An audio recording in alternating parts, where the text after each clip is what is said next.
Hello and welcome. Thank you so much for joining me. It is so great to have everyone here for the All Jenni Show. Woo! Yay! Jen. Oh, we lost Jenny Morgan. Jenny Morgan told me about that in advance, that Jenny is having some issues with internet because of some construction work that is going on, and there is nothing that Jenny can do about it except pop in and out as the internet goes in and out. So let's say hi to Jenny first. Hi, Jenny. Good evening. How's everyone tonight? We are well. How are you? Tired. Oh, I'm perfectly fine, except for also being tired. Been getting busy in my life. Well, is that a good thing? Oh yeah, it is. Good. I'm a little tired of sitting in my ugly apartment every day. Okay. Okay. And Polymathic Jen, thank you for coming. Hi. Yeah, it's good How? to be here. I haven't been here for a while. Yes, it's been a very long time. Not since your quiz last year. Oh, really? Has it been that I long? think it's been that long. And hello, Aunt Embarrassing. Jer. Hello. How are you? Tired as well. Okay. Okay. We'll try to keep it interesting to keep everyone awake. How's that? Okay. I think we can do that. Okay. And Jen with one N, how are you? I'm here. I'm tired. Okay. I'm going to launch us with a story. And then after I'm done with my story, I'm just kind of open it up to an open mic night and we will talk about whatever anybody wants to talk about. Any questions or comments that people have in the chat, we can talk about that, just whatever. But my story is about me and the name Jenny. For a long time, I hated the name Jenny. And the reason was because there was a girl named Jenny that used to pick on me when I was in elementary school. And it was her mission in life to try to make me cry. And she succeeded on several occasions. And so I grew up just hating the name Jenny. And the weirdest part of the whole story is that when we had our 10-year high school reunion, she was there and she came over and she said, "You remember how I used to make you cry when we were in elementary school?" I thought, goodness gracious, she's still a child. Like it's a good thing. Yeah, she never grew up, and I wish I would have thought to say, "Oh dear, please forgive yourself. I'm so over that." You know. That's Doesn't make any difference though, because they don't respond to that sort of thing. If they haven't Yeah. grown up, they still don't understand that you've moved past it because they never have. Mm-hmm. Mm-hmm. I And now here I have Polymathic Jen, Aunt Jer, Jen with one N, and Jenny Morgan. A lot of my best friends are all named Jen, and now I like the name Jenny. Yay. I do too. We all do. Yeah. I like the name Jenny because when I was a kid, I loved airplanes, and there was in World War One an airplane called the Curtis Jenny, Mm. and I thought it looked real cool. So I thought that was a good name. My father named me Jennifer. I blame him. Yeah. Jenny was my dad's favorite name. So that was the reason why I ended up being Jenny. I always ask my parents, why did you name me Jennifer? I'm a child of the 70s. Do you know how many Jennifers are in my grade?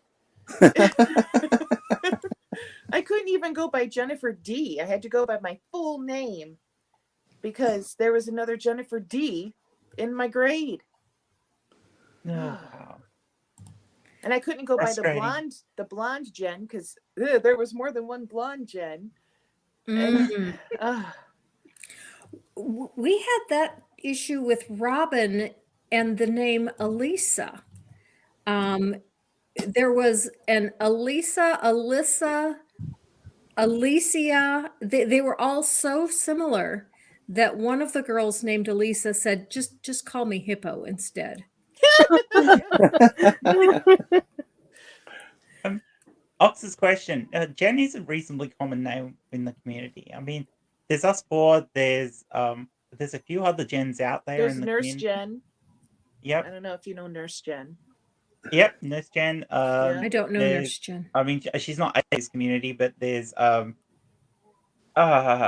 Dragon should have Queen asked Jen. Jenna. And there's Jenna Moore. Yeah, Jenna as well. Jenna Belt. Yeah, and there's a whole heap of others. So Mhm. there is, but I think it's a lot because, as you said, Jenny was a very popular name between um early 70s to the mid 80s. It was Mhm. very common. So, and there's a lot of us in the community around that age, so it was a common name. Whenever I meet a Jen from the 70s and 80s, I'm like, "Oh, you're Jennifer? You're from this you're I said what, 1979, 1980? And then they always give me their age range. And I said, "Are you Jennifer Lynn, Jennifer Ann, Jennifer Marie?"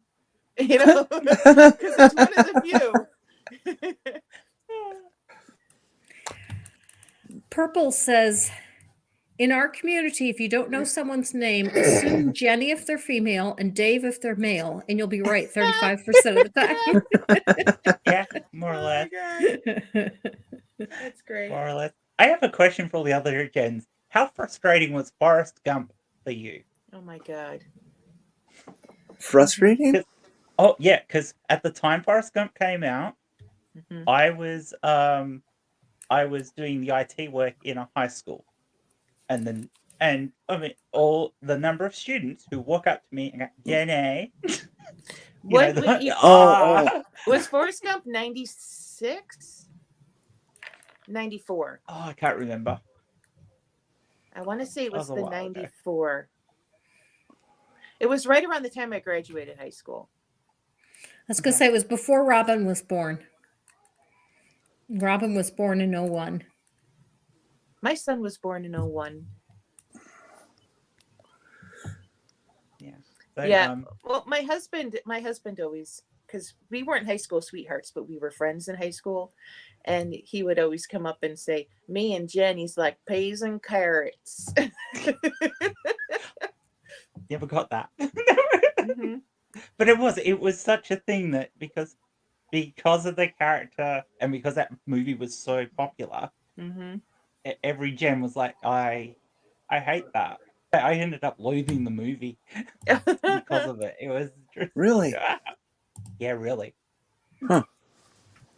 July, Ox Go says ahead. it was 94. See, I was good. Yeah. Ox is so good at whipping out information, able to look it up real quick. Mm-hmm. I think he has a tab open at Google full time.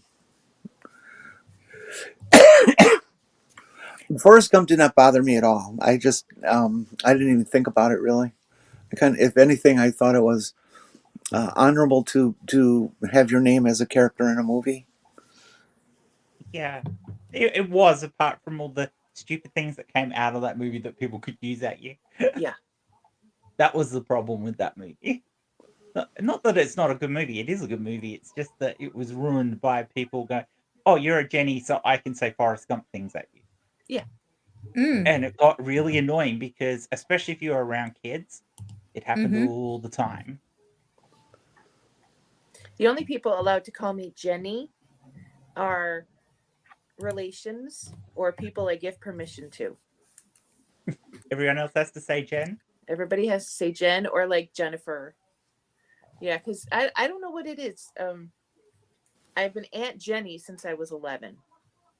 So I keep that Jenny just for family. Mm-hmm. Yeah. You know what I mean? I don't Well, like I'm people. Australian. Everyone shortens names. Jen, I Jen don't is like from- people to call me Jennifer. They usually you seem to use it in some kind of parental mode. You know that Yeah. if they want to punish me or something, they use the full name, and it's like screw you. You know? Yeah. Yeah, That was I my never mum. actually liked Jenny because my mom was very adamant about using proper names, and if anybody tried to call me Jen or Jenny, she would be like, "No, her Really? name is Jennifer." Even with Oh, my God. brother, people can call him by nickname. Everything was proper, And so I grew up with the idea that Jen and Jenny was bad. And it wasn't Mm. until I was like in my late 20s where I was like, hey, you know what? I get to decide whatever I want to be called. Mm-hmm. And Mm-hmm. it didn't bother me. People called me Jen. It bothered me still with Jenny because I was an adult and it didn't feel right for me. But I was like, you know what? People can call me Jen. That's okay. But I've always been to my brother. I've always been Jur because he used to say my name so fast it sounded like Jur. So him and my cousin, who's the same age as me, always called me Jur. That's funny. And so that carried over to his kids. So then now I'm Aunt Jur to them. But oh, and then my mom has a special name for me that only she was allowed to call me. Mhm. Nobody else on the planet. She always called me Jay. Interesting. Oh, just for the first. Yeah, the first letter. First letter, yeah. That's kind of like with my middle child. Her name is Susan. And I always called her Susan. And I never told anyone they couldn't call her anything else. But most people noticed that I always called her Susan, and her dad always called her Susan, and she called herself Susan. She was never Susie or Sue, and so Mm. most people always called her Susan. But the one person, my dad, always called her Susie. And so to my dad, she was Susie, and to everyone else, she was Susan. Mhm. You know, most nicknames make a lot of sense because it's, you know, a derivation of your actual name. I want to know how Marge became Peggy. Yeah, that is a weird one. Or how or did Robert become Bob? or Dick from Richard. Yeah, those Yeah, are those kind are of those weird. are Or Jack from interesting. John. Yeah. Or Hank from Henry. Yeah, we should, I think, maybe write some new laws here and so force some changes on people. You know, Yeah, no let's more keep it under Peggies. control, people. Let's not get crazy. We have a person here who doesn't understand the point of conversation. And so I will explain that. I am watching. The point of the show is simply conversation. And if you have ever watched Last Samurai, he was always told, "This has been a good conversation." And it took me a while to get it, but there is a point to just having conversation and socializing. And that's what we're doing here. And anyone in the chat is free to bring up topics and Yeah. free to bring up questions. And we're just here for conversation. It's a Jen thing. You wouldn't understand. Yeah. Exactly. Every single Jen has the ability to talk the legs off a donkey Mhm. Well, you know, Ah, and then persuade it to go for a walk afterwards. I should take the time to thank all of you, all you other Jens, for allowing me or accepting me in the club. Since I'm the only one who got to pick their name. No, you're not. Well, not exactly. Well, that's right. You did too. Although, to be fair, I did give my parents' input, so I like this. technically I We did. all have our inner Jen. Mhm. I'm Yeah, sorry, I cut you that's why I off, said Jen. no, but that was sort of what I was saying. My dad still picked my name because it was his favorite name. In fact, I share my first name with my one of my sister's middle names because she's actually a Jennifer in the middle name, but I'm actually a Jenny. Mm. But it was my dad's Okay. favorite name, so two of us have the same name. Well, as you But say, hers is a middle name, not a first. I made myself an honorary Jenny for the night. That's Granny great. Jenny. No, I made What's myself Godless Jenny. have you ever Oh, seen the Godless funky Jenny. Okay. have you ever seen the funky ways Jennifer can be spelt? Like There's so many. JENNIPHER. I've Oh, never seen that one. GENIPHER. Yep. Yep. RR. Like Tigger. Wasn't that one Jennifer involved with Bill Clinton spelled that way? Not Jennifer Flowers. yeah, with a G. That's Yeah, with a GENNIFER. Wow. I whip that out when people start the GIF versus GIF pronunciation. It's Jennifer. Yeah, You know, exactly. I thought about doing that, making myself Godless Ginny, so it would still be two G's. But I thought, no, that doesn't quite work.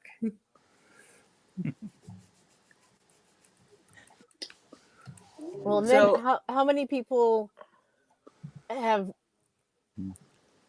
even casually like looked at the history of the name Jennifer and gone back to the Welsh Guinevere. Guinevere? But I oh yeah, think I Guinevere. Yeah. recently looked up the pronunciation, and I might get it wrong, but I think I learned it was Guinevere, something Yeah. like that. Yeah. I was like, Sounds right. I that's actually cool. thought Nobody's about gonna know how to pronounce it, but And that's it means cool. fair one. We're so fair. I actually wanted to, I thought about for a while to choose Jennifer, or I mean Genevieve, because my surname is Welsh, and we've been aware of our Welsh heritage in my family, and I thought that would be good to stick with the same ethnic or nationalistic kind of thing, but then I thought it was just too pretentious of a name. Mm. Have you guys Have done any? the 23andMe or anything like that? No, I No. haven't. Oh, my sister did, and we have the same parentage, right? So we're 10% French, 10% Norwegian, and the rest is all from Great Britain, Mm. like Wales, Ireland, the whole island, the whole. And I'm like, gosh, we couldn't be more white. I know most of our family history, so we're pretty much the same because it's French and English and Irish Yeah, Mhm. that's. for us, so it's all white. Mm-hmm. Hence why I'm so pale. That's not just the lighting. I am legitimately pale. Me too. My husband says I have to use SPF Vampire. Have any of you ever been called Donkey Tree? No. No. My nieces made this up as a nickname for me. Why? Because it takes longer to say than my name, but because Jenny is a type of donkey, and a fir is a tree. Oh So, gosh, so donkey. This is what teenagers do. it sounds like something my kids would do. Yeah, they better probably been known to watch this. There's a donkey named Jenny. What? Yeah, well, A Jenny is Jenny, another name a for donkey. female donkey is called It's a a Jenny. Jenny. Yeah. Oh, okay. All right, I get it. Yeah. Sandy so says, "Oh donkey heck." tree. Sandy says, "Oh heck, my name means defender of humanity. Who or why did they pick that name?" See, I considered Sandy too because I've always loved that name. But I didn't because my mom had a real good friend named that, and I just thought it would be weird. The name Sandy makes me want some cookies, the pecan sandies. Oh yeah. Mm-hmm, me too. Every time I hear it, I'm like, oh, I want cookies. We have cookies in the pantry. I dated a woman for a while whose name was Sandy Shore. Oh gosh. Yeah, Oh no. very cruel parents. I know Yes. it sounds weird saying I've got cookies in the fridge, but when you get ants like we do, cookies are in the fridge. Oh yeah. When I was growing up, I always another curse of being Jennifer. Near me, because I'm in the Buffalo area, Niagara Falls, and in Rochester nearby, they make Genesee beer, but it's from the Genesee River, but it's Genesee with a G, right? But the ad on TV was always, "Boy, could I go for a Jenny now?" Mm. And let me tell you how many people tried to use it as a pickup line. Once they figured out your name was Jennifer. Oh, I hated it. And Well, it's heavy snow warps brains. Beck means ever flowing and ever changing body of water. Well, that's Sweet Beck. cool. Mm-hmm. Aeon means infinity, of course. My therapist's name, well, she goes by Aeon. She's from Hong Kong, so I probably wouldn't know how to pronounce the name her parents gave her, but she goes by Eon. Okay.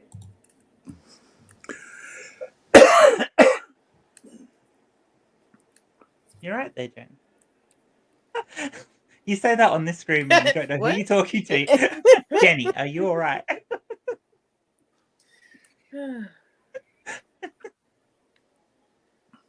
I'm used to streams where there's only usually two of us. So. Yeah.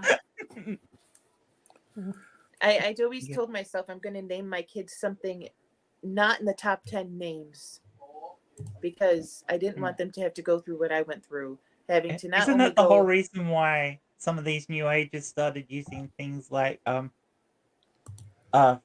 Flowery Meadow and things like that for names so that they'd be original, and now they're not original because so many people have done it. They're not original anymore. So what are we get?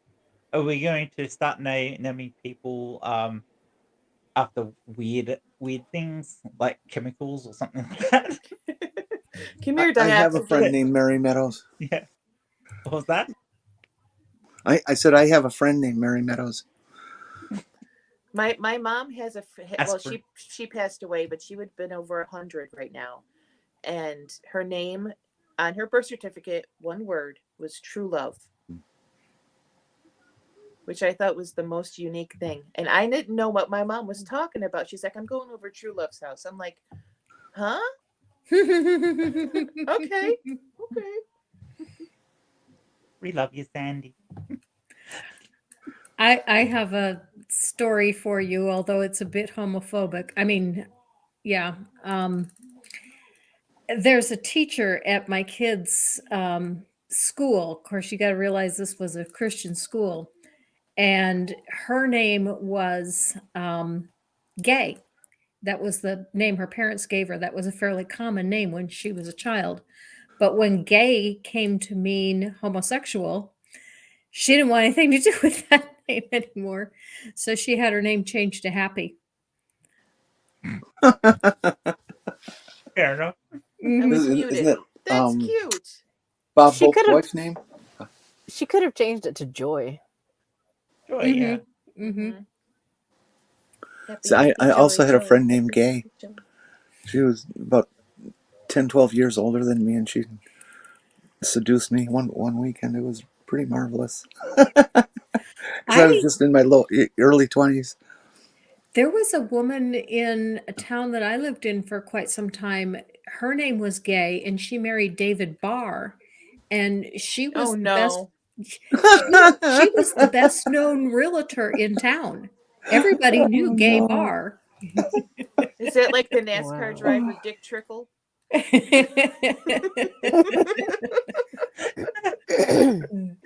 Oh God. Ox asks, what is a Jennifer personality? Jennifer is a name that hints you are a humanitarian and generous individual. Turning our world to a better place to live fascinates you. I would look it up on the Urban Dictionary if you want an answer to that. Or not. Yeah, I looked it up out of curiosity once. It's like about 7 pages. Of different people saying different personalities for Jen. Various discussions on the name. I think because most of us come out from the same community, our attitudes to what a Jennifer personality would be are very different if you compared all the Jennies in the world. Because just like anything else, you're going to find a huge variety. Just because we have the name Jenny doesn't mean you're going to be a nice person or anything. Although I don't think the name Jenny could ever have been used in the same way that Karen is. Oh yeah, God. Yeah. I have never met a Jenny who's like that. My oldest sister's name is Karen. Is she a Karen though? Sometimes. Uh-oh. Sometimes. I went on a trip. Oh God, So 6 8 months ago, back home to Milwaukee, and I took the train, and I was going to be there for a number of days, and so I brought this suitcase, and I overpacked it, and it was heavy, and I'm pretty crippled nowadays, and can barely walk, much less carry a big heavy suitcase. And this young woman noticed I was just having all sorts of trouble, and she came and she carried my suitcase for me, in addition to her own. And Wow. help me. We had to walk almost like 3/4 of a block at the train station to get to the main entrance and stuff. Mm-hmm. So it was quite a struggle. And I thanked her profusely, and I said, "By the way, what's your name?" And she said, "Karen." And I just said, "Oh no, I'm sorry." Oh, and she laughed. Oh, what I would hate to be stuck with that name. I'm the youngest of 4 daughters, and my I'm not going to dox myself because we all have different last names, but my sisters are Karen, Patty for Patricia, Debbie for Deborah, and then Jen, right? And by the time I was born, my mom had me in her late 30s, right? I was I guess we're having another baby. Um so Same. by the time I came around, she was so flustered. She would just call my name, Kapita Jen.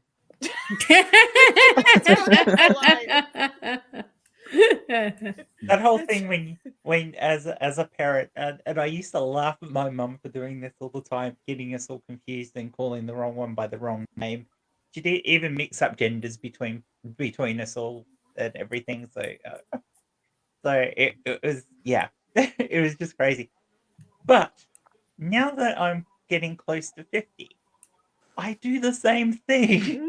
The Mhm. number of times I've called each of my daughters the other one, or um called them called my youngest by my niece's name, and Mm-hmm. I'm like, yeah, it is so easy to do. Well, both my daughters are M's. Oh, that And makes it then, even harder. yeah, Harder. and then my son is Gavin. So by the time he was like a year old, his name became Gavin. Yeah. Good evening, Maya. Hey, Maya. I Yeah. I always thought it was weird, those parents that name all their kids the same first Oh, like the Duggars? letter. Is Oh, there the a, is there Duggars. Don't is have there a names that Jennifer rhyme Duggar? either. If Oh, you're I didn't naming your know. kids, do not have names that rhyme, because that makes it even worse. It's Yeah, not just the first letters. If the names rhyme, for some reason your brain just messes them up yeah. all the time. Because you know how the Duggars are all J's? Mhm. Are Is they there a really? Jennifer? Yeah, is there a Jennifer Duggar? There's gotta be. Why would you do that? Why would you use all the same letters? My one sister was gonna have try to do that, but she named her first kid Kevin and her second kid Catherine with a K. And I said, you can't have a third K. Yeah, Jennifer Duggar is 14. Oh, see, there Well, is a whilst we're Jennifer. talking about problems with being old, do you ever mix two of your kids' names together? Like, start saying one of them and then stay. I know you said that with McGavin, but Mm-hmm. do you ever start with one and halfway through you realize you're talking about the other one and you swap the name, but you don't actually restate the name? You just. Yep. Share Susan. I don't get the people who or the craze, I should say, the fad of people using surnames as a first name. Mm. I always thought that was odd. Well, we've been going through baby names in this house. Mm. So, yeah. Have you settled on one? Well, my daughter did. But Well, yes, that's what I meant. When I said you, I meant a collective you. yeah, she did. She's having a girl. So, yeah. And she's due any day now? Well, she's due. Her official due date is the 24th of May, Okay. but she's already dropped, Mm. and she's ginormous. And I told her, I said, you know what? I was a 9-pound baby. I said, honey, you were a 9-pound baby, and her baby daddy was a 10-pound baby. I said, good luck. Is this her first child? Yes, she's 23. So, is this your first grandkid? It's my first grandkid, I get Mm. it. so I'm going to be a I, nana. I You gotta haven't join been. the grandma I club. haven't got to that Mm-hmm. point yet. I mean, both my girls are old enough to have kids, but I'm the they last. haven't. I'm the last daughter of my mother to be a nana, so I'm excited. Can have little one. And she lost her job from the COVID shutdowns, and her place of business just closed. Mm. So she's been out of work, and then she got pregnant, and I'm like, honey, don't worry about anything. Just you're good. Well, we got you. You know. So I only have one nephew for the next generation in my family. That's it. One person to carry on the name and family and stuff. Um, where was it? Where was I going with this? Duh, I forget. yeah, I've been Aunt Brain Jenny's fade. since I was 11, and I have 11 nieces and nephews, and then over Oh wow, you beat me. half of them are married, right? So then now I'm Aunt Jenny with their spouses. They all call me Aunt Jenny. And then I have 1, 2, 3, 4, 5 great nieces and 1 great nephew. I And have. no, I have 6 great nieces. I forgot. I just had a new great niece born a month ago. So 6 great nieces, 1 great nephew, and then another granddaughter on the way. My mom's like, man, we need more boys. Because she had 4 boys. I mean, 4 girls. And then 5 great nieces and 4 great Yeah. nephews. I don't. I feel you. I feel you. mhm. Let's see. Was that? Oh yeah. Grand aunt is, or great aunt, Great aunt. is your kids, right? It's like if your nephew had a son, he'd be your great Yeah. nephew. Yeah. Yeah. Well, I'm a great aunt times 2. Okay. You're a grant. Justin had 2 Yeah, daughters, but they started yeah. really late, and both my brothers started late, and Justin started late. So I don't ever expect to see any grandchildren out of my grandnieces. I'll Oh. be dead and gone before that happens.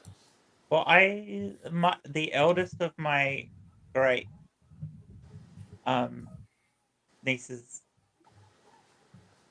is the eldest of my great niece and maybe even my great nephew, eldest great niece and eldest great nephew are old enough that I will probably still be around when they have kids. So I'll have some great ones. Yeah, Nice. should be nice. And I should. I expect sometime in the next couple of years I'll end up being a granny.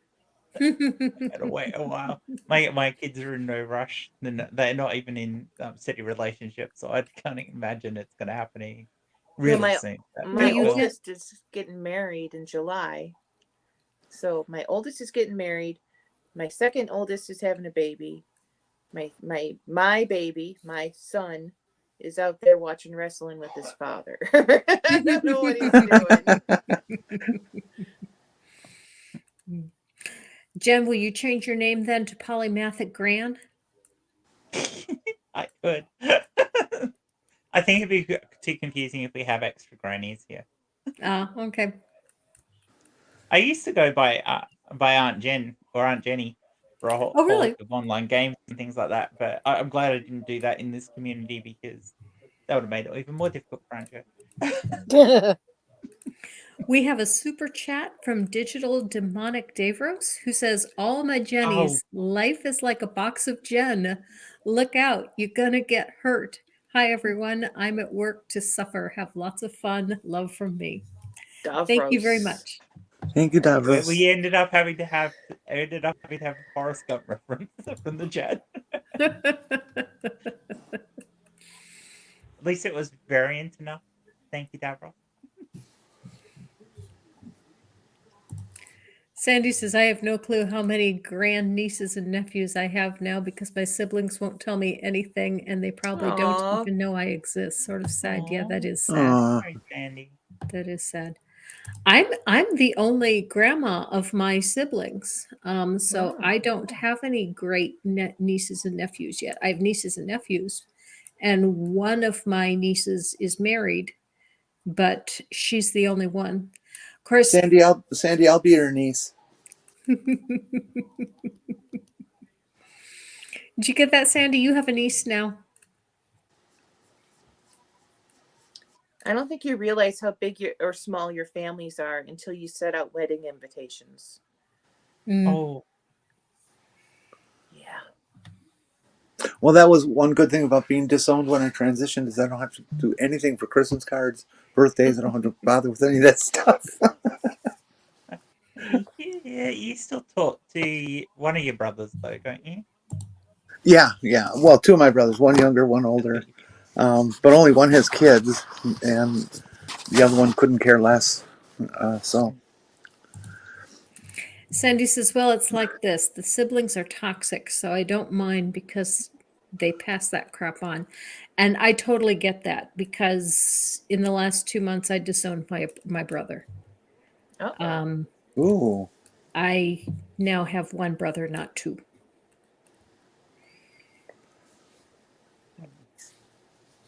my sister in law has a brother like that, and he hated the family, and so he moved out and disowned the family.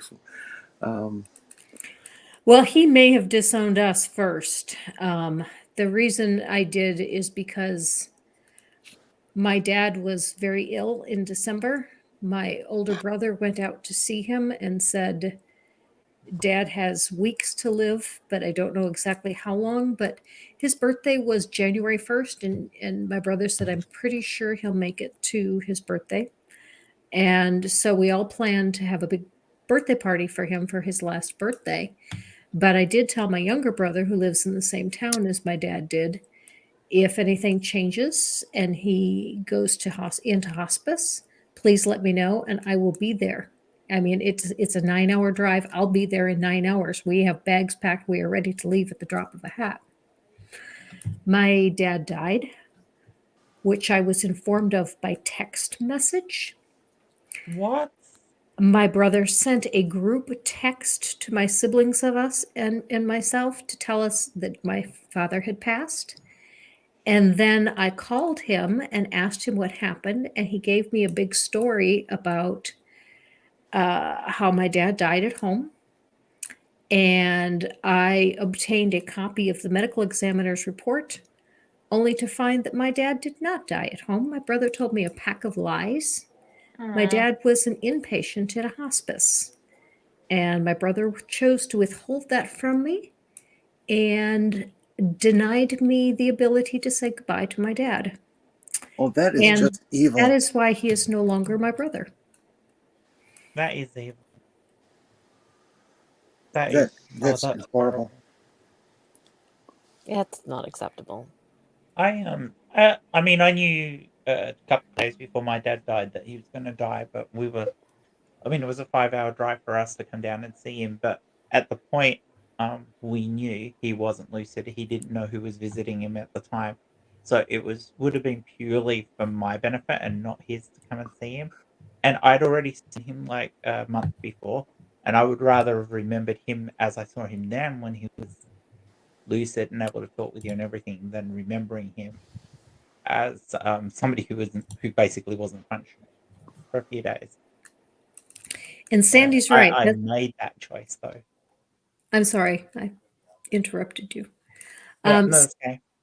Sandy says that's better than finding out your brother died on a public Facebook post on your sister's page a month after it happened. So, yeah, that was the last straw. Yeah. It's crazy. Families are complicated. Yeah, no shit. Yeah. That's why I like this family. Because we're simpletons. Simple. No, far from it, Jenny, and you know it.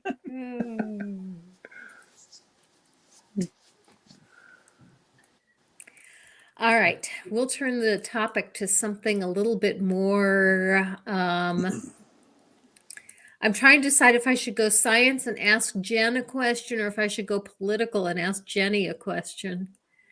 I think I'll I'll go go science. Go science? Okay. Somebody sent me an article recently that was a little over my head because it was too technical for me. Okay. And it was on physics, and they were claiming that God, it was proven that God is real, because they did this physics experiment where they were measuring the movement of minute light particles, and they said unless there is someone there to measure it, it doesn't actually move. And Quarks. Oh God. you are you familiar with this one?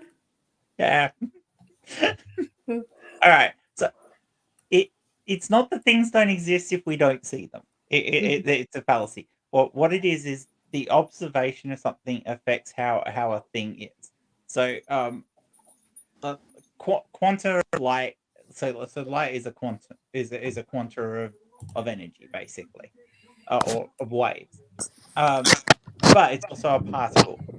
This is our understanding of it. There are other ways we can explain it that work just as well, but this is our common ways of doing it. And it's like a set of probabilities. So the point at which will a light be a particle, a photon, or be a wave, depends on it being observed. And that's because the only way we can observe things is to interact with them.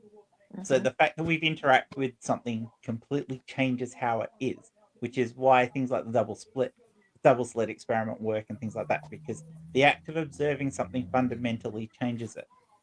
What the confusing bit is the act of observing something fundamentally changes it from before the point we actually observe it. Oh goodness. Now that's the interesting thing about it. So you can observe a particle at a point where it gets to a certain point, but that's actually changed the effect of how that particle traveled the entire distance, which doesn't make any sense to us. But we are a linear being. We are a linear species that exists as time travels linearly. There's no concrete evidence that time works for the universe in the same way that we experience it. We evolved to experience time in the way we experience it. And we know that time itself actually isn't completely linear because the effects of general relativity show that it's not a completely linear thing. So, yeah. So basically, observing something, interacting with it, changes that thing fundamentally, but changes it not just at the point you observe it, but from the point it began its origin. And this is where they're going, oh, so things have to be always like this. It must always be observed all the time. So we have a universal observer, is what they're Right. trying to claim. God is a Exactly. universal observer. But Exactly. that's not true. It's just that the act of observing something fundamentally changes it. And that makes sense. If you think about it, to observe a photon of light, you have to hit it with another photon of light, which is going to change Oh, it. We okay. can't observe something without at the moment. We have no way of observing something without interacting with it. The act of observing is interacting, and there's no way around that. So we fundamentally change things by observing them. The bit we don't understand is why that fundamentally changes it from back to now. There are a couple of theoretical like, or one of those things when you're talking about light. There's another concept of light called pilot waves, where light is actually the wave and the particle always at the same time, but that's because what you've got is the particle is traveling on the wave itself, and the act of observing it just gives us only one aspect of what's actually happening with that wave as it happens. Pilot waves are actually a brilliant way of explaining how it works because you can actually do it with floating little balls in oil, and you can actually get exactly the same effects in a physical example, to show people how waves work. But we don't know if that's actually true because all our physics is based around the idea of probability, as in quantum mechanics. And we know that works. So and that suggests that the universe is incredibly random. Well, from our perspective of how we observe the universe is very random. It may not be. If you could actually measure every single particle in the universe without affecting those particles, the universe probably wouldn't be all that random. But the act of observing changes things, and that makes the universe more random because it doesn't just need a person to observe it. You just need things to interact with other things. That's all it is. An observation is an interaction, and you don't need a conscious to interact. That's why a machine that observes something still observes it because it's an interaction with it. So as soon as you interact with something else, you've changed it fundamentally. Oh, like that's really heavy. And that's why like most creationists don't understand this. It's like it is really complicated. There are questions around that, and that's got to do with how we model the universe, and our models aren't complete. And that's where we come down to saying, I don't know. Because It's there like is that whole so element of totally that. random. Yeah, The, exactly. the statement that Granny had, I think illustrates a lot of the, oh gosh, the way that God people, I don't know what word to use for them, believers, Fundamentals. will warp what they see to create their point. Same thing as with when they talk about the Goldilocks zone, that planets that are within this zone of away from the sun can support life and stuff like that. And the reality is that no, life happened on this planet and adapted to the light and conditions it had. Yes. Okay, and then they're saying, "Oh, well, look, everything works just perfect in this zone." Well, it's because that's what it grew up in. If the zone was different, Yeah, they'd well, be different. we have a very one-eyed point of view of Yeah, yeah. what is ideal for Mhm. life. But there are a couple of things we know. There needs to be some sort of liquid. That liquid does not necessarily have to be water, even though that's a predominant thing we have here. There's no reason why you can't have hydrocarbons as a form of water, so as a form of liquid within a living creature. So you could have life evolve on Titan, which is all based around liquid hydrocarbons. There's no reason why that can't work. It's easier with water is a better solvent and better at doing things than most of those are, but that doesn't matter. It's just a case of in general, it's probably going to be easier to have found life that happens in areas where you can have liquid water, but you don't need to be in the Goldilocks. I mean, that's what the Goldilocks zone means. It's the distance from the sun where liquid water can exist on the surface of a spheroid. That's all it means. But you've got liquid that are under the surface. We already know this. Or even out as far as Pluto, there's liquids under the surface. It's not necessarily water, but it's liquid. So, because the internal heats of planets and through gravitational effects on the planets, which can stir up the insides of the planets and keep them, the planetesimals, and keep them warm, you can actually have warming of layers, which gives you liquids. Out as far as Saturn, we have liquid water because of that, because of tidal warming of the internals of the planets actually causes the outer layers of the ice to melt, and then you end up with liquid layers. So like Europa, all of Saturn, most of Saturn's large moons have some water underneath their ice. You also at Saturn have a couple of like Enceladus has water layers and stuff like that. So as Jenny said, the concept of a Goldilocks zone where you can have life is just ridiculous.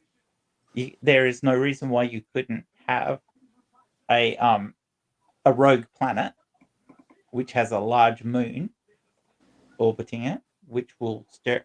Well, if the moon is large enough, so you almost have like a binary planet with no star anywhere around, warming up the cores enough that you have volcanic activity under its ice layers, and you could have life on those planets. Maybe not complex life, but you could still have. You'd certainly could easily have um, bacteria and things like that. And if it's warm enough, there's enough energy there, you could have larger life. Not very large, but you could have smaller multi-cell creatures and things like that. So, yeah, having life virtually anywhere in the universe is almost possible. We don't The know Goldilocks if zone it does happens, but exist. The Goldilocks zone does exist, but it's relative to the creatures within. The carbon-based uh, life form we call humans and well, creatures on Earth are Goldilocks zone. The next one guy might have a well, completely different no, methane-based or silicon-based. but when exobiologists are talking about the Goldilocks zones, they're talking about the zone around a star where liquid water can exist on a planetoid, basically. That is a set range. There is only a set range. But having said that, that's not even a good range because it depends on the planetoid as well. So I mean, like technically, Venus is within our Goldilocks zone, but because of the way Venus is slowed down its rotation, and ended up with a really thick atmosphere, Mm-hmm. it's impossible to have liquid water on Venus. In a different environment, say if Venus had a moon to maintain its rotation, like Earth's had, Venus would have been a warm planet, but it could have had life on it Isn't as it Mars stands now. technically isn't Mars technically within our Goldilocks zone also? Yeah, but It's Mars just- is so small that it wasn't able to hang on to its because stay warm enough internally to hang on to its atmosphere. yeah, So no because its gravity. atmosphere is being stripped, it's not enough gravity. It's stripped. The solar winds have slowly stripped its atmosphere. There's not enough atmosphere to maintain liquid water on the surface.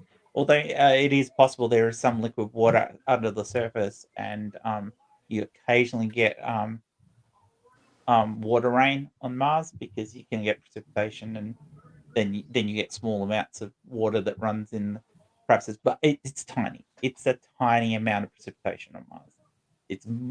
It's probably less of precipitation than we get in our own deserts on Earth. So it's one of those things. There's if Mars had been more Earth-sized, yeah, it probably would still have an atmosphere and would still have liquid water on it. In its past, before the sun tore off most of its atmosphere, Mars probably had oceans and life and everything like that. In fact, the life could have probably started on Mars and not on Earth, and then you start talking about things like panspermia, where I life heard somebody moves once around the solar system. somebody promoted the argument that um, elements of or not elements in the material sense, but uh, things from Mars were trapped in rock that was jettisoned off and landed on Earth, and that's where we started our life. It was Yeah, because of that's life from panspermia. Mars. Yeah, So that technically, could we're even Martians. be. There's no reason that can't even be across most of the galaxy.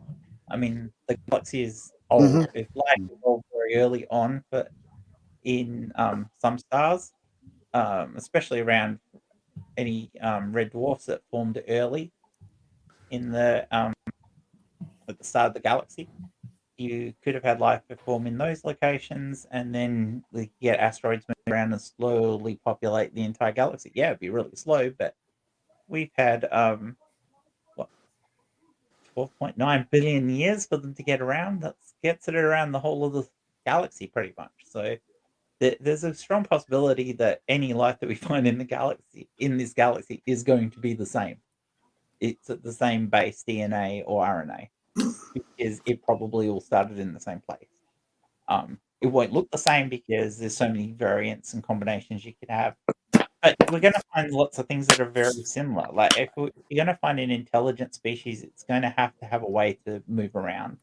Will work probably on land, um, and not underwater. Because you could have an intelligent species underwater. Technologically advanced species underwater is less likely because how do you develop electronics and engines and things like that when you're underwater?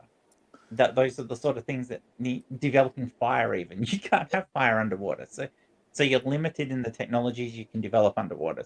But if they're on land, then they can develop the same sort of things that we have. Yeah, dolphins are smart. They're just not smart enough to have hands. Yeah, yeah, and that's the other thing you need. You need to have some way of moving around, and you need to have some sort of dexterous limb. It doesn't need to be hands, but you need a dexterous limb or limbs so that you can actually make things and use tools. But, I mean, that doesn't mean you might find an alien species that's more centaur, like, with 4 legs and 2 arms, or you've got multiple arms and, more than 2 arms on a species or whatever. But, given the way that convergent evolution has worked on our world, you would tend to think that any world that was similar to ours, like, similar sort of temperatures, similar sort of environment, would actually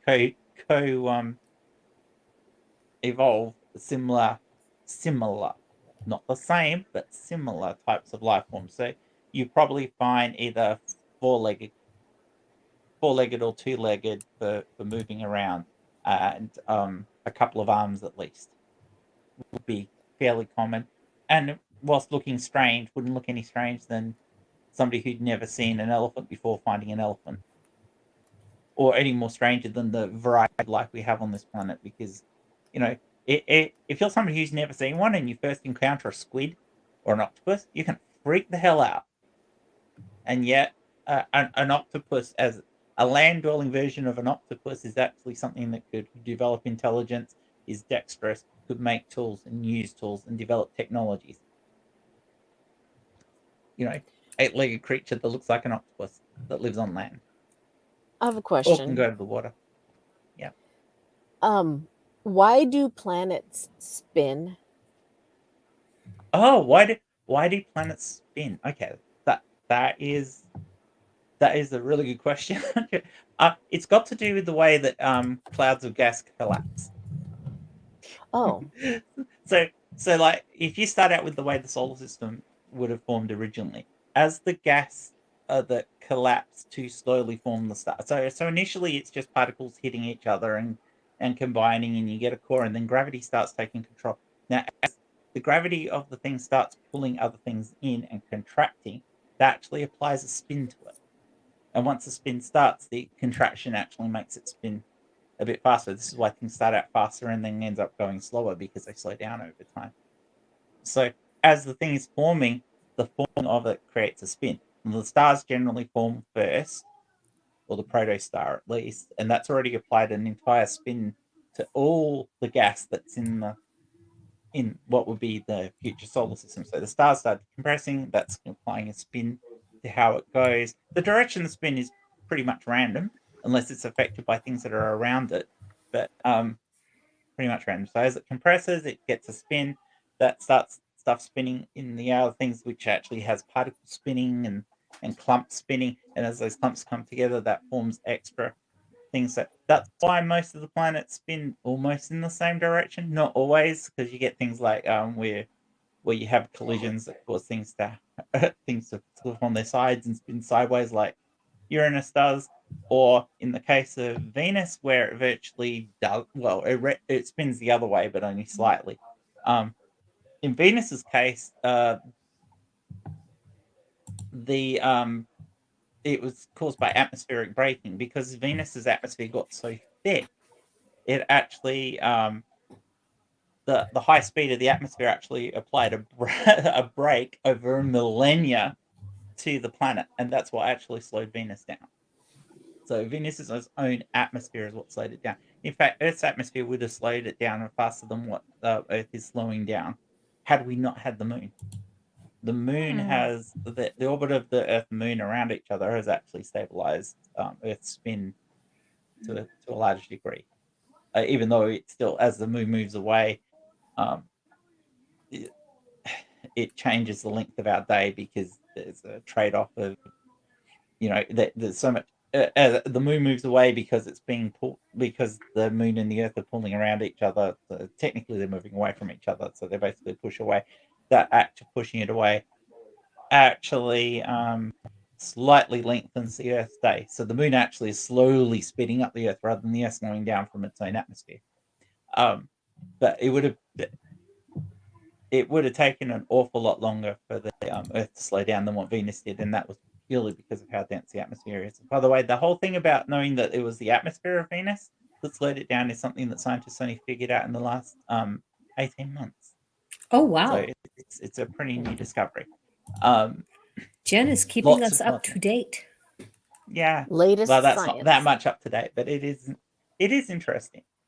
So Oh, I felt like such a fool today. I listened to Erica Gutzett Gibbon with Dapper Dinosaur and Dr. Dan picking apart Dr. Jensen's new book.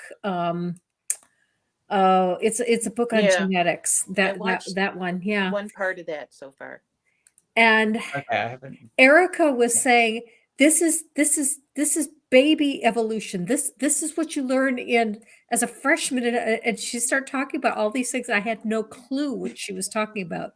One of the things she kept mentioning was blast, and I'm going, what on earth is blast? And she talks about this is something that everybody knows. Everyone should know. Yeah, it's really hard when you've got a background in any of the sciences and you start talking about it. I'm constant. You hear me pausing. It's because I'm going, okay, I can use the really strong technical term, and nobody's going to know what I'm talking about. Now I'm trying to dumb this, and I don't mean to I don't mean dumb it down. I mean drop the scientific jargon and try and say it in a way that people don't understand, like saying atmospheric braking. Everyone understands what a brake is and what an atmosphere is. If I say atmospheric braking, you know that it's the effect of the atmosphere slowing down the front. But the mechanism for atmospheric braking is so much more complicated than that. But I can't say that because who's going to understand that? And this is the Right. same problem that Erica would have, and any of us. And sometimes there is no way around it. If you simplify it, sometimes you can make it more confusing than what it actually is. Mm, Uh, mm. and that's the constant struggle when I'm trying to explain something. Yeah, okay. And then occasionally my brain just forgets what the actual word is, and then but that's my age. I'm sure you understand, Gran. Hey, could I interrupt and change the subject for a second? Sure. Yes, Granny, did you get a chance to look over any of that stuff from the prismatics? That church thing? Yeah. No, I didn't. I saw what you said and I thought it looked pretty neat. I didn't realize well, I guess, yeah, I should have looked it up, but no, I did not. I'm sorry. Well, using your lawyer smarts, what do you think the likelihood is that it's possible for them to accomplish what they're want to accomplish? I think it's very likely. Okay. It's going to go along the same lines as the Native Americans who use peyote in their worship services, and they've been given a special exemption from some of the drug laws because this has always, of course, this has been part of this was part of their heritage before the law came about.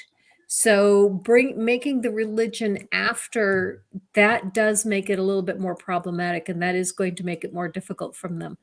But I do know that the Wiccans say that abortion is part of their religion, and they have Satanists. asked Satanists, yeah, they've asked for an exception to the abortion laws, and so I don't know. This is going to be a fierce battleground.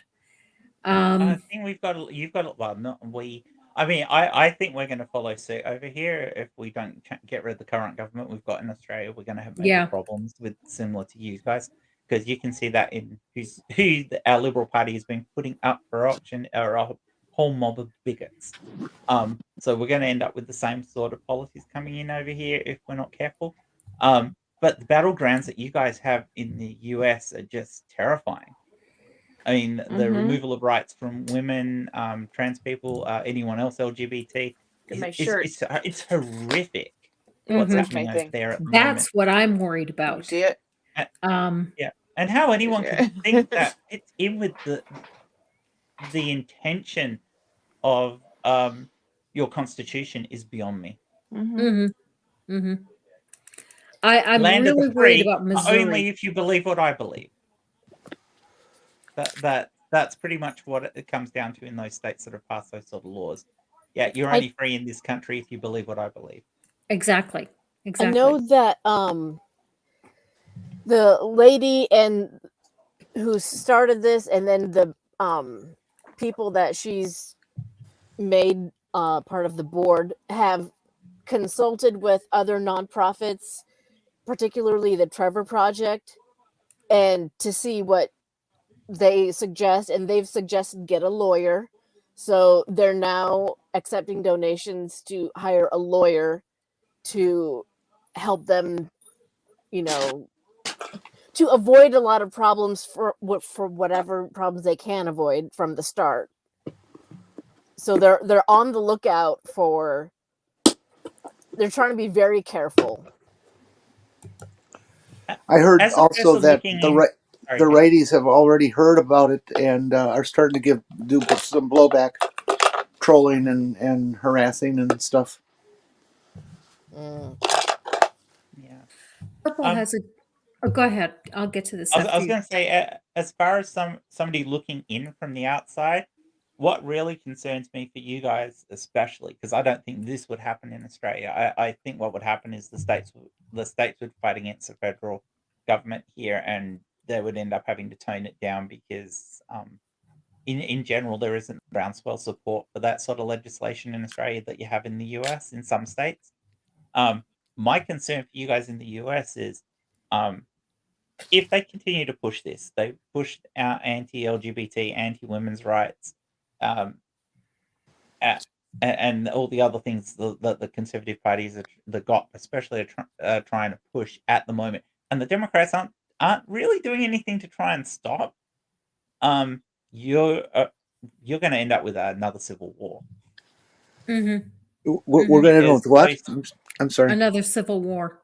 Oh, yeah, because what you're going to find is that states like California and that, which aren't going to be agreeing to this, who are going to take offense at the fact that the federal government's not doing anything about it, are eventually going to say, we've had enough, we're leaving. And there is no method in your constitution to allow a state to leave the federation. Except for Texas. Texas has a constitutional right to, well, they can't actually leave, but they can break into 5 states if they want to. Yeah, I was muted. Whereas, so the only way is either federally and the other states all agree to let a state leave the union, which is unlikely, especially if it was a state like California, or there's going to be a war. Yeah, my sister Karen reminds me all the time that Texas can be broken up into 5 states. She's a Texan. Well, and I've heard people talking about some of the good states are making laws to be like refuges for people to leave other states, and some of them are even trying to make laws against extradition and against people coming in and let me get to a question that Purple had a few minutes ago that I promised Purple I would get to. Purple said, speaking of legal questions, have you heard about the suit under the new laws in Florida? The Bible must be removed from Miami-Dade schools. That should be Dade, not Dade. I have not heard about a lawsuit, but it certainly doesn't surprise me. I have seen I saw a video of a report. Well, it was a guy, he was a comedian reporter, and he was asking people, do you think if a book has incest in it, it should be removed from schools? And well, you realize the Bible has incest in it. Oh no, don't but this was just a public opinion poll. But it certainly wouldn't surprise me that someone would file a suit on this as well. Really, the Bible shouldn't be in the schools in the first place unless it's like at the library. There you would have any religious book, but to have just a Bible in every classroom, that shouldn't be there in the first place. This is a problem anyway with the fact of, we're removing books, because they're removing books from libraries. Right. Not just saying you can't teach this book, which I don't necessarily have a problem having a controlled set of books that teachers use for teaching purposes. We have that in Australia as well. I don't necessarily have a problem with that. But these other books should be available to students assuming that they're age appropriate. And I don't see a problem. I don't see why. Let's remove The Catcher in Rye from high school shelves. No, why? Why would you do that? Even if you don't want it in your teaching thing, it should be available to the students. Students need to be able to explore different things, and this is the problem. The conservative mindset. I really love the whole thing of the whole thing with Musk putting in his bid for a Twitter. And for anybody who isn't aware of this, the Twitter board has accepted Musk's thing, but the Twitter shareholders have not yet. Musk has not bought Twitter yet. It hasn't happened. It will take a while. It most likely will, because the people want money, so that they'll probably accept. It takes a while and everything, but it's going to take a while before he has any real say in anything. And even when he does, he's still he'll have a majority shareholding, but he'll still have people who will kick back on him. So I don't know how much of a change it will actually make to Twitter. Considering that Twitter is pretty toxic already, I don't think it's going to make that much of a difference. Even for trans people on Twitter, I don't know that it'll make that much difference, because how much does Twitter actually protect trans people at the moment, Jenny? I'm sorry, repeat that. How much does Twitter actually protect trans people at the moment? Oh, very poorly. very poorly. So I don't see it'll be any different with Elon Musk in charge. It's Oh not going no, to be any different. it could get worse. It could, but it's unlikely. But Here, the whole thing that this has brought out to me with Musk and that is his concept of free speech. Free speech is not the same as the right to hate speech. Mhm. It's entirely different in that, and these people who claim free speech are the last ones who want free speech. They don't want people that they're the ones who are censoring books, which is the basis of free speech. mhm. Books are the basis of free speech. It upsets me too. I mean, there are some horribly bigoted books written. It upsets me too when people try to have bad books censored as well. I think bad books should be out there so that we can criticize them and tear them apart. Mhm. But yeah, if your thing is I'm going to censor books, I'm going to censor the things that are you can't be for free speech if you're doing all of and it's a false claim that's made by a lot of conservative people that I'm for free speech, and then they censor everything. Whereas most people on the left aren't about censoring things; they're um, about open conversation that is respectful. Where about the only thing the left is about censoring is disrespect. The one thing that I am really worried about that's going on in Florida, and I expect that this is going to expand to other states, is the way that they are now censoring the textbooks. You know, that Florida, after passing this Don't Say Gay bill, they've rejected like 40% of the math books and a large percentage of, I forget what other books. And I'm really afraid that what's going to happen is we're going to see a backdoor of conservative ideology being the only thing that can be taught in schools because those are going to be the only things that can pass the scrutiny to be allowed to be textbooks in Oh, schools. that's exactly their plan, which is Mhm. the antipathy of free speech. Mhm. It really is, and they're the ones who scream and shout, "Oh, my free speech!" You're not about free speech. The conservatism is about censorship. Yep. As far as the Florida thing, that lawsuit, I heard that it was done by a guy who does this frequently as part of his political activism. Like he'll put in lawsuits against stupid legislation, like hey, as just like to point out, like, that's dumb. You realize how people can take that. And also that as far as the Don't Say Gay, I've seen people pointing out that it goes both ways. If you don't want to talk about gender, then you can't use the pronouns he or she. You can't use Mr. or Mrs. Or You mother can't, or father. yeah, you can't Yeah. have any of those. So you have to remove all books that have the pronouns he or she in them. And you have to remove all books that refer to a mother or a father. And it can only be all neutral. So they didn't think this through. Mm-hmm. And They don't like, think this through. That they want to force their ideology on everybody, which is what they accuse the left of doing, by the way. yeah, and What it feels like Yeah. is happening is that each state is trying to out evil the next state. Mhm. Look, Mhm. we can do things even worse than what you did. Watch. Yeah. Hold my beer. yeah. Well, and as far Oh, as the other states that are putting in laws to against extradition and stuff, someone I saw somewhere was pointing out that a lot of this stuff was happening before the Civil War for slavery. Like some of the refuge Yes. states were Well, it's the same thing, isn't saying, it? yeah, they were mhm. putting some of the same legislation. So it's like a similar pattern is happening. Well, because they use the same ideology to come up with it. I mean, Yeah. It won't work this time, though. sexism is the new racism. Homophobia is the new sexism. Um, and then you've got transphobia is the new homophobia. It's the same thing. It's the same ideology. In fact, there was a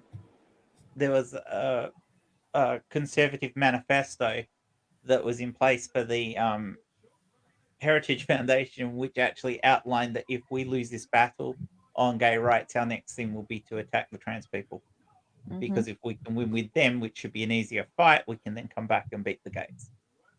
They actually wrote this out. They have a line of things that they're going to go down until Do they you hit the have a one that copy they of that can or a win. link to it? There's a link in the big group thing of. I'll find it for you later, Jenny. Okay. Send it to me too, because I've been Arguments searching for in that and the I haven't trans thing. found But it. yeah, it does exist. But yeah, basically their argument was we can move from this to this. It was mostly talking about toilets, using the toilet argument and how it would come through. But it was the same thing. There was always that intent.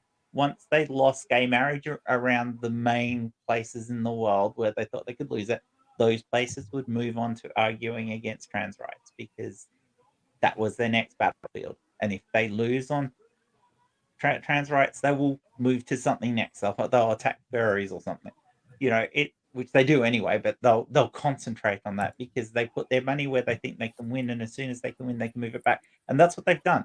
That they've got a small groundswell of public opinion in those conservative states that is directly against trans people, and they've used that to now go, oh, now maybe we should claw back other LGBT rights. Maybe we should claw back women's rights. And that's exactly what they're doing. They're following their manifesto for it. And in the end, what you're going to find out is white cis het middle-aged men are going to be the only people who have any fucking rights anyway. They're going Sorry, Granny, backwards. sorry on your channel. Yeah, it's going backwards. But they're dreaming of the 40s, the 1940s.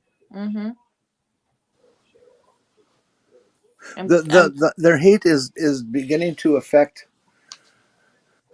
common people out in the jungle somewhere. In Wisconsin, a few days ago, a guy in the Eau Claire, Wisconsin area made a number of bomb threats to school board, schools, and several organizations over their stance regarding trans people.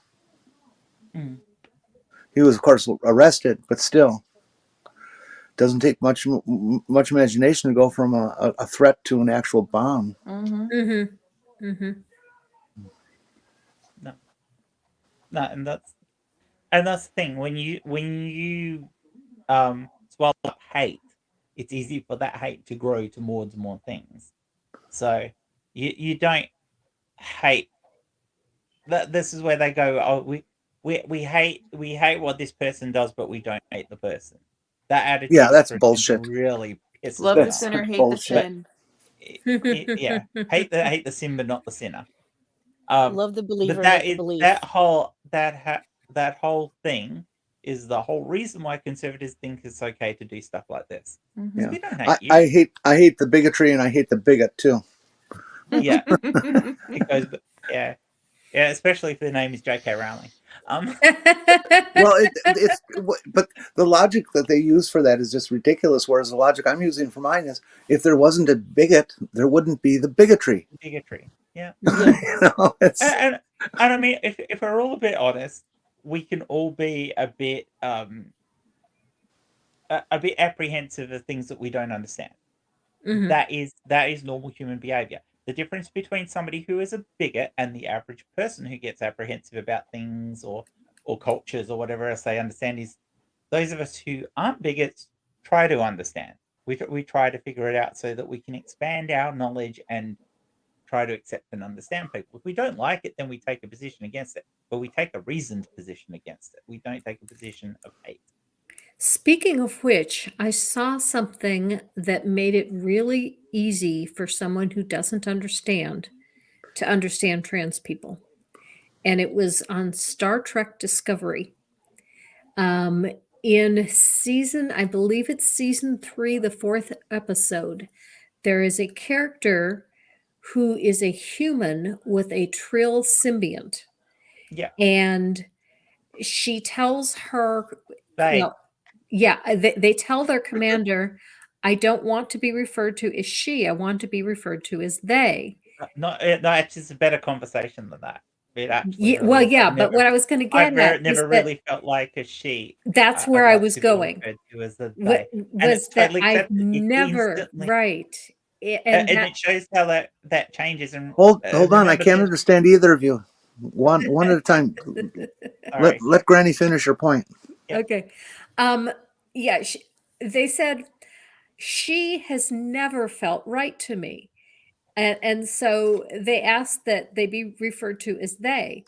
And it's easy for people who are not understanding of trans people to see that this person is both a human and a symbiote. So there's no question that they are they. Mm-hmm. But when she tells you, I have always been they, that is where the bridge comes in, where you can start realizing, now I get it. You've always been trans. You've always It's been actually they. better than that because their partner in the show is also trans and is a Oh, female to male.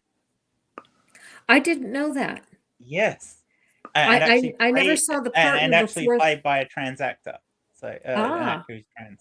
So so yeah, it's better than that. It goes in much deeper, and there's a whole heap of stuff that follows through with that and how it works throughout the series. So it is actually really good. They do a lot of coverage of that. The I don't know if anybody here watches Charmed or watched the original series of Oh Charmed. yeah. They've remade Charmed in the. There's a brilliant section that the cousin of the Charmed is a trans woman who's learning to be a witch. Now, only women can be witches in the Charmed universe. Men can do magic, but they don't get the witch's special abilities. She, as a trans woman, gets a witch ability. Nice. mm, Is So, this? I saw the so first it's season. a Is there a very season affirming. 2? Yeah, this is in season 2. Um, Oh, yeah, you meet her. She's the cousin, and I can't remember what her name is, but she's played by a trans woman, which is great, and she's a brilliant character, and it's very affirming in that the trans character gets the ability. A similar thing to the trans dreamer in Supergirl. The ability in that alien species is only passed down the female line. There's a but the trans character gets the ability, the family's ability, which you wouldn't have expected.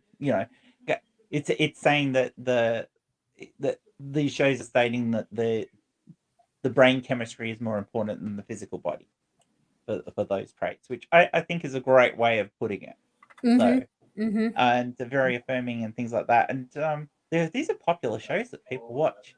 But of course, conservatives wouldn't watch Charmed because it's got magic in it. Mm-hmm. yeah, Religious conservatives wouldn't anyway. yeah. I didn't realize there was a season 2. I've been waiting. There's a season 3 that's started. Oh man, I am so behind. and where do you get this on Netflix or Disney or? What have I been watching Charmed on? Is it on? Oh gosh.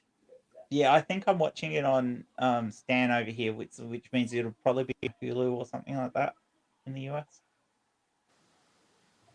It's a it's on the same network that has that had Supernatural on it, and that I can't. What is the name of that network Was for it you guys? WB? Yeah, what used to be the WB, but it's changed its name. What is it? Yeah. Oh, it's broadcast TV. Yes, broadcast TV. Oh, Charmed well, is then I might broadcast. be able to get it. Yeah. What is it? What is that Yeah, channel? it's on the WB, or Is at it least that WB was. now? Well, let's see. Let's That see. was the This says that was original. the It's on the original. same.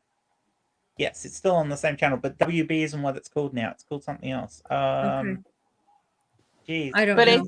I think it's on Netflix too, like the old Is it season. the same network that has all the like that had Supergirl and the Flash and things like that on it?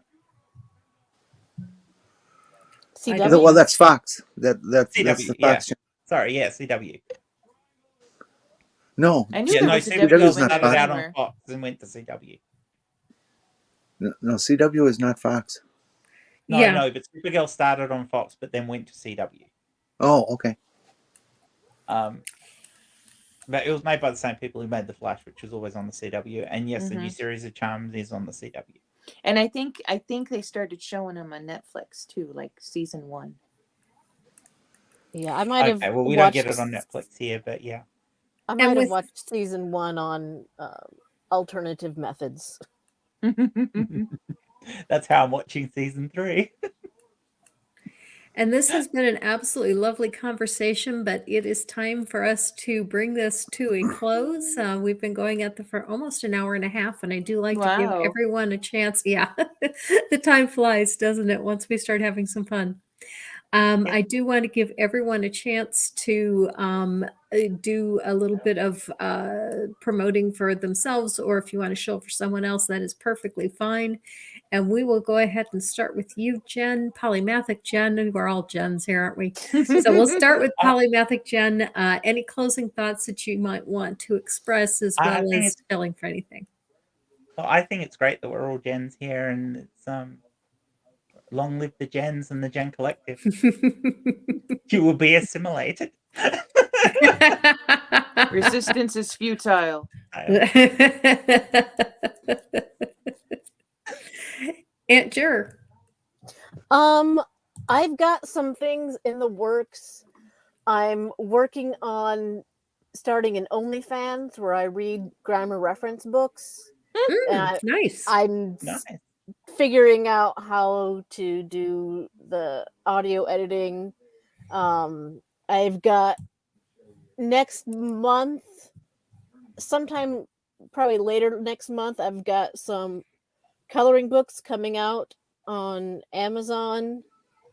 With really cool drawings. Yeah, Jenny's seen them. And I'm on Twitter, and I bit the bullet, and I'm on TikTok now. But I'm not on Facebook.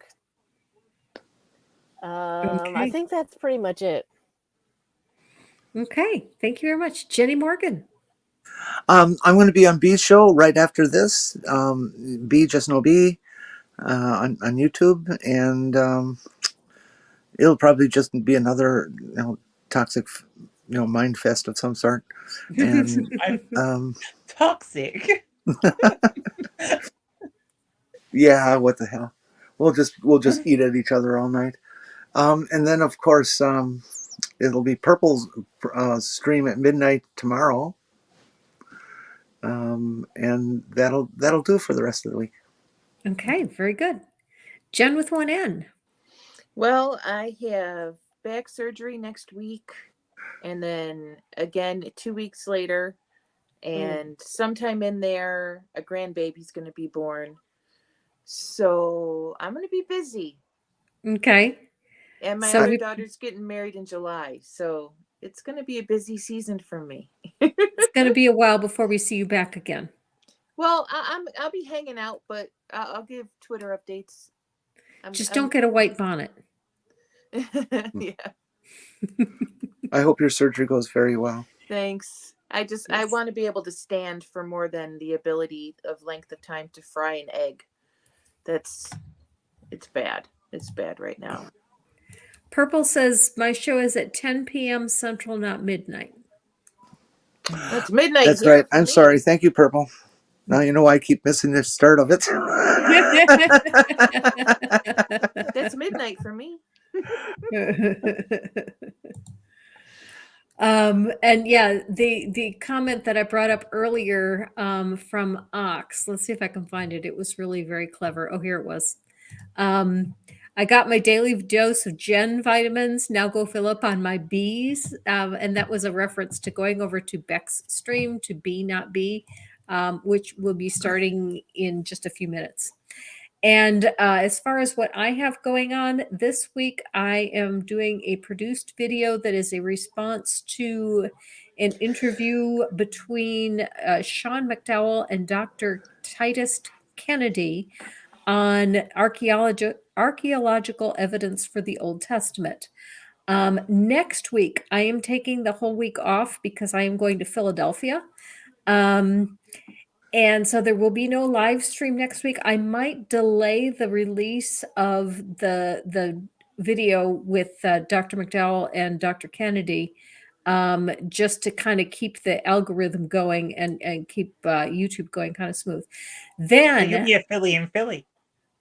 yes, except yeah, I'm going to be visiting with an aunt and uncle. It's probably going to be the last time I see this uncle. He's 94 and he's not in the best of health, so I'm going to be focusing on them while we're there. But when I get back the following week, I am doing a collab with Paulogia. And so be Cool. on, yeah, be on the watch out. Is that your third one? This is my first actual collab with Paulogia. I did Is it really? yeah, I did one where I used a bit of his work and he let me use his avatar to introduce it, but he was actually not there. He didn't work with me on it. So, and Oh, I okay. did have him on a live show once, but this is didn't, or did I? Yeah, I think I did. But anyway, this is the first time I've ever done a collab with him, partly because I wanted to find a project that I really felt was worth his time, and I finally found one. Talking of projects, we have one that we need to do sometime, Granny. Yeah, yeah. We can do We one only on talked about it like 3 weeks ago. My fault. It's okay. We'll get to it. Okay. Okay, so with that, thank you everyone for coming, and there'll be no stream next week. So I'll see you all in 2 weeks, and I don't know who I'm going to have on at that point. At this point, who's going to be here at that time? And thank you so much, Jen, Jenny, and Jen, for coming, and thank you all to the chat and Live Your Life.